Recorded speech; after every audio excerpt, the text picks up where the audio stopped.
People wake up in the morning, they begin to think about their problems. Those problems are circuits of memories in the brain. Each one of those memories are connected to people and things at certain times and places. And if the brain is a record of the past, the moment they start their day, they're already thinking in the past. Each one of those memories has an emotion. Emotions are the end product of past experiences. So the moment they recall those memories of their problems, they all of a sudden feel unhappy, they feel sad, they feel pain. Now, how you think and how you feel creates your state of being. So the person's entire state of being when they start their day is in the past. So what does that mean? The familiar past will sooner or later be predictable future. So if you believe that your thoughts have something to do with your destiny, and you can't think greater than how you feel, or feelings have become the means of thinking, by very definition of emotions, you're thinking in the past. And for the most part, you're going to keep creating the same life. So then people grab their cell phone, they check their WhatsApp, they check their texts, they check their emails, they check Facebook, they take a picture of their feet, they post it on Facebook, they tweet something, they do Instagram, they check the news, and now they feel really connected to everything that's known in their life. And then they go through a series of routine behaviors. They get out of bed on the same side, they go to the toilet, they get a cup of coffee, they take a shower, they get dressed, they drive to work the same way, they do the same things, they see the same people, they push the same emotional buttons, and that becomes the routine, and it becomes like a program. So now they've lost their free will to a program, and there's no unseen hand doing it to them.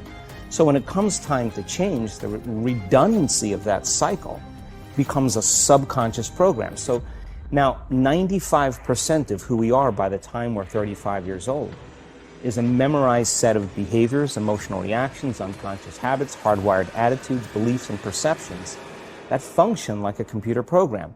So then a person can say with their 5% of their conscious mind, I want to be healthy, I want to be happy, I want to be free. But the body's on a whole different program. So then how do you begin to make those changes? Well, you have to get beyond the analytical mind, because what separates the conscious mind from the subconscious mind is the analytical mind. And that's where meditation comes in, because you can teach people through practice how to change their brainwaves, slow them down. And when they do that properly, they do enter the operating system where they can begin to make some really important changes. So most people then wait for crisis or trauma or disease or diagnosis. They wait for loss, some tragedy to make up their mind to change. And my message is, why wait? And you can learn and change in a state of pain and suffering, or you can learn and change in a state of joy and inspiration. I think right now, the cool thing is that people are waking up. Most people spend 70% of their life living in survival and living in stress. So they're always anticipating the worst case scenario based on a past experience. And they're literally, out of the infinite potentials in the quantum field, they're selecting the worst possible outcome, and they're beginning to emotionally embrace it with fear, and they're conditioning their body into a state of fear. Do that enough times, the body has a panic attack without you. You can't even predict it because it's programmed subconsciously. So people become addicted to the rush of those emotions, and they use the problems and conditions in their life to reaffirm their limitation, so at least they can feel something. So now when it comes time to change, you say to the person, why are you this way? Well, every time they recall the event, they're producing the same chemistry in their brain and body as if the event is occurring, firing and wiring the same circuits and sending the same emotional signature to the body. Well, what's the relevance behind that? Well, your body is your unconscious mind.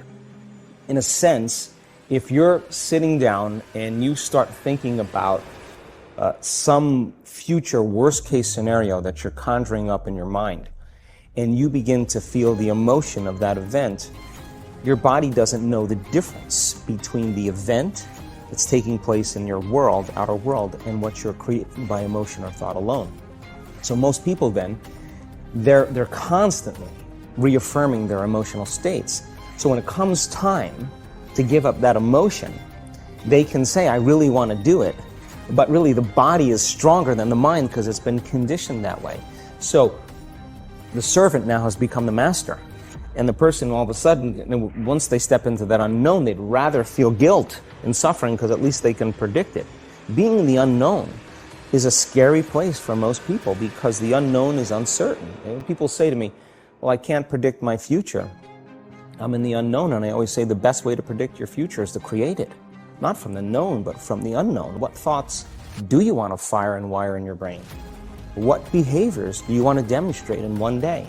The act of rehearsing them mentally, closing your eyes, and rehearsing the action. Rehearsing the reaction of what you want? Or the action of what you want. By closing your eyes and mentally rehearsing some action. If you're truly present, the brain does not know the difference between what you're imaging and what you're experiencing in 3D world. So then you begin to install the neurological hardware in your brain to look like the event has already occurred. Now, your brain is no longer a record of the past. Now it's a map to the future. And if you keep doing it, priming it that way, the hardware becomes a software program. And who knows, you just may start acting like a happy person. And then I think the hardest part is to teach our body emotionally what the future will feel like ahead of the actual experience. So what does that mean? You can't wait for your success to feel empowered. You can't wait for your wealth to feel abundant.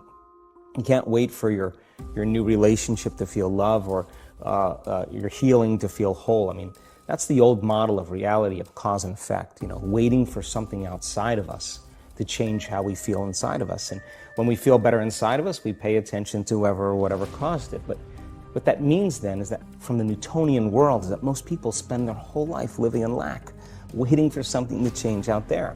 What do you mean the Newtonian world? Newtonian world is all about the predictable. It's all about predicting a future. But the quantum model of reality is about causing an effect. The moment you start feeling abundant and worthy, you are generating wealth. The moment you're empowered and feel it, you're beginning to step towards your success. The moment you start feeling whole, your healing begins. And when you love yourself and you love all of life, you'll create an equal. And now you're causing an effect.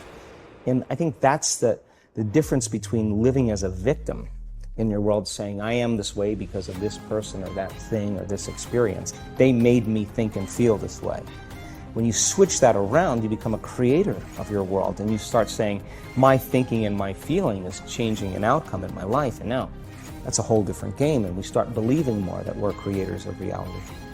And most people, when they have a thought, they just think that that's the truth. And I think one of my greatest realizations in my own journey was, just because you have a thought doesn't necessarily mean it's true. So if you think 60 to 70,000 thoughts in one day, and we do, and 90% of those thoughts are the same thoughts as the day before, and you believe that your thoughts have something to do with your destiny, your life's not going to change very much, because the same thought leads to the same choice leads to the same behavior creates the same experience, and the same experience produces the same emotion. And so then the act of becoming conscious of this process to begin to become more aware of how you think, how you act, and how you feel. It's called metacognition. And so then, why is that important? Because the more conscious you become of those unconscious states of mind and body, the less likely you're going to go unconscious during the day. And that thought is not going to slip by your awareness unchecked, because it means to know thyself. The word meditation means to become familiar with.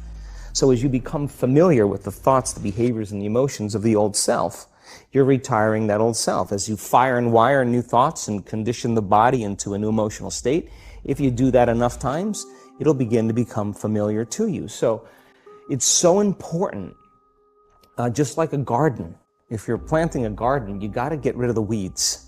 You got to take the plants from the past year and you got to pull them out. The rocks that sift to the top that are like our emotional blocks, they have to be removed. The soil has to be tenderized and broken down. We have to make room to plant a new garden. So primarily, we learn the most about ourselves and others when we're uncomfortable. Because the moment you move into that uncomfortable state, normally a program jumps in. When that program jumps in, it's because the person doesn't want to be in the present moment and engage it consciously. If you're not being defined by a vision of the future, then you're left with the old memories of the past, and you will be predictable in your life. And if you wake up in the morning and you're not being defined by a vision in the future, as you see the same people and you go to the same places and you do the exact same thing at the exact same time, It's no longer that your personality is creating your personal reality. Now your personal reality is affecting or creating your personality. Your environment is really controlling how you think and feel unconsciously, because every person, everything, every place, every experience has a neurological network in your brain. Every experience that you have with every person produces an emotion. So some people will use their boss to reaffirm their addiction to judgment. They'll use their enemy to reaffirm their addiction to hatred. They'll use their friends to reaffirm their addiction to suffering. So now they need the outer world to feel something. So to change them is to be greater than your environment, to be greater than the conditions in your world. And the environment is that seductive. So then, why is meditation the tool? Well, let's sit down, let's close our eyes. Let's disconnect from your outer environment. So if you're seeing less things, there's less stimulation going to your brain.